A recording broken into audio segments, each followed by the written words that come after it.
आज broad gauge network मानव रहित फाटकों से मुक्त हो चुका है। पहले ट्रेनों के दुर्घटनाग्रस्त एक्सीडेंट होने और जान माल की हानि की घटनाएं भी आए दिन आती रहती थी। आज भारतीय रेल बहुत अधिक सुरक्षित हुई है। यात्री सुरक्षा को मजबूत देने के लिए रेलवे में मेड इन इंडिया कवच प्रणाली का विस्तार किया जा रहा है। साथियों, सुरक्षा सिर्फ हादसों से ही नहीं है, बल्कि अब सफर के दौरान भी अगर किसी यात्री को शिकायत होती है तो त्वरित कार्रवाई की जाती है। इमरजेंसी की स्थिति में भी बहुत कम समय में सहायता उपलब्ध कराई जाती है।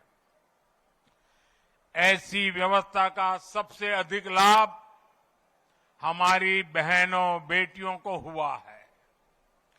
पहले साफ सफाई की शिकायतें भी बहुत कम आती थी।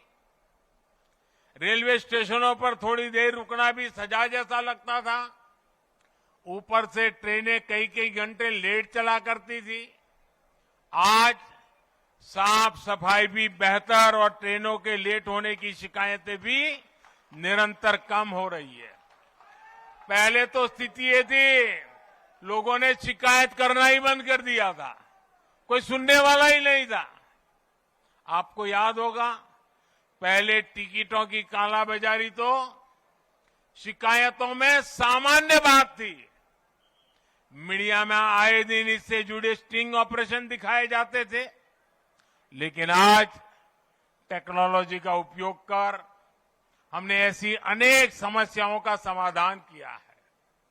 साथियों, आज भारतीय रेलवे देश के छोटे शिल्पकारों और कारीगरों के उत्पादों को देश के हर कोने तक पहुंचाने का भी बड़ा माध्यम बन रही है।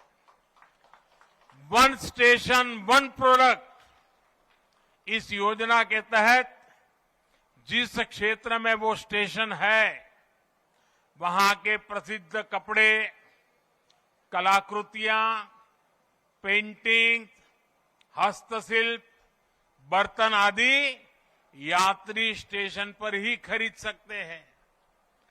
इसके भी देश में करीब करीब 600 आउटलेट बनाए जा चुके हैं।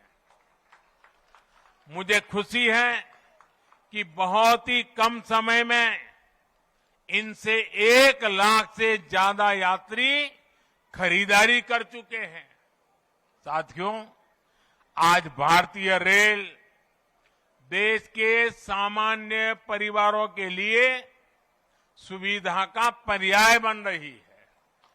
आज देश में अनेकों रेलवे स्टेशनों का आधुनिकीकरण किया जा रहा है। आज देश के 6000 स्टेशनों पर वाईफाई की सुविधा दी जा रही है। देश के 900 से ज्यादा प्रमुख रेलवे स्टेशनों पर सीसीटीवी लगाने का काम पूरा हो चुका है। हमारी ये वंदे भारत एक्सप्रेस तो पूरे देश में हमारी युवा पीढ़ी में सुपर हिट हो चुकी है। साल भर इन ट्रेनों की सीटें फूल जा रही है। देश के हर कोने से वंदे भारत चलाने की मांग की जा रही है। पहले सांसदों की चिट्ठियां आती थी, तो चिट्ठी क्या आती थी? सांसद लिखते थे, फलानी ट्रेन इस स्टेशन पर रोकने की व्यवस्था हो, अभी 2 स्टेशन पर रुकती है, 3 पर रोकने की व्यवस्था हो, यहां रोकी जाए, वहां रोकी जाए, यही आता था। आज मुझे गर्व है, मुझे संतोष है, जब सांसद चिट्ठी लिखते हैं और मांग करते हैं कि हमारे यहां भी वंदे भारत जल्दी से जल्दी चालू हो। साथियों, रेलवे यात्रियों की सुविधाएं बढ़ाने का यह अभियान लगातार बहुत तेज गति से चल रहा है। इस साल के बजट में भी रेलवे को रिकॉर्ड धनराशि दी गई है। एक समय था जब रेलवे के विकास की बात होते ही घाटे की बात की जाती थी, लेकिन अगर विकास की इच्छा शक्ति हो, नीयत साफ हो और निष्ठा पक्की हो तो नए रास्ते भी निकल ही आते हैं। बीते 9 वर्षों में हमने रेलवे के बजट को लगातार बढ़ाया है। मध्य प्रदेश के लिए भी इस बार 13,000 करोड़ रुपए से अधिक का रेलवे बजट आवंटित किया गया है, जबकि 2014 से पहले मध्य प्रदेश के लिए हर वर्ष औसतन 600 करोड़ रुपया, आप बताइए 600 करोड़ रुपए रेलवे बजट था। कहां 600 और कहां आज 13,000 करोड़। साथियों, आज रेलवे में कैसे आधुनिकीकरण हो रहा है, इसका एक उदाहरण इलेक्ट्रिफिकेशन का काम भी है।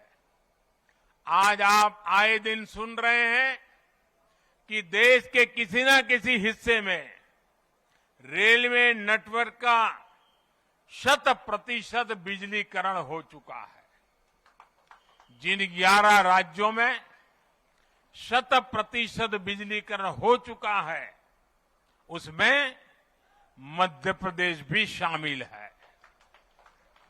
2014 से पहले हर साल एवरेज 600 किलोमीटर रेलवे रूट का इलेक्ट्रिफिकेशन होता था। अब हर साल औसतन 6,000 किलोमीटर का इलेक्ट्रिफिकेशन हो रहा है। ये है हमारी सरकार के काम करने की रफ्तार। साथियों, मुझे खुशी है मध्य प्रदेश आज पुराने दिनों को पीछे छोड़ चुका है। अब मध्य प्रदेश निरंतर विकास की नई गाथा लिख रहा है। खेती हो या फिर उद्योग, आज एमपी का सामर्थ्य भारत के सामर्थ्य को विस्तार दे रहा है। विकास के जिन पैमानों पर कभी मध्य प्रदेश को बीमारू कहा जाता था, उनमें से अधिकतर में एमपी का प्रदर्शन प्रशंसनीय है। आज एमपी गरीबों के घर बनाने में अग्रणी राज्यों में है। हर घर जल पहुंचाने के लिए भी मध्य प्रदेश अच्छा काम कर रहा है। गेहूं सहित अनेक फसलों के उत्पादन में भी हमारे मध्य प्रदेश के किसान नए रिकॉर्ड बना रहे हैं। उद्योगों के मामले में भी अब ये राज्य निरंतर नए कीर्तिमानों की तरफ बढ़ रहा है। इन सब प्रयासों से यहां युवाओं के लिए अनंत अवसरों की संभावनाएं भी बन रही है। साथियों, देश में विकास के लिए हो रहे इन प्रयासों के बीच आप सभी देशवासियों को एक और बात की ओर भी ध्यान खिंचवाना चाहता हूं। हमारे देश में कुछ लोग हैं जो 2014 के बाद से ही ये ठान कर बैठे हैं और पब्लिकली बोले भी हैं, और उन्होंने अपना संकल्प घोषित किया है। क्या किया है? उन्होंने अपना संकल्प घोषित किया है, हम मोदी की छवि को धूमिल करके रहेंगे।